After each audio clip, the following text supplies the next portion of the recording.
Did these guys steal their grandmother's Honda CR-V? Yes! Did they come to a Lemons race? Yes! Did they dominate and win the whole thing? Yes! Well!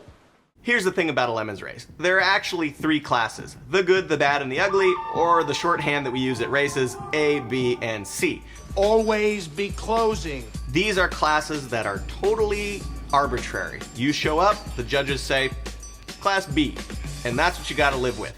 And there's prize money for winning each of these classes. And the worst class, Class C, gets the most prize money out of the 3 classes. And then? No, that's it. And then? So these guys showed up in a stock automatic Honda CR-V. They hadn't even changed the tires from what their grandmother was driving on. And that kind of car, it's gotta go into Class C. It can't be in there with the BMWs and the Miatas, or even the Saturns, for God's sakes. So they went out and they won. Did they win overall?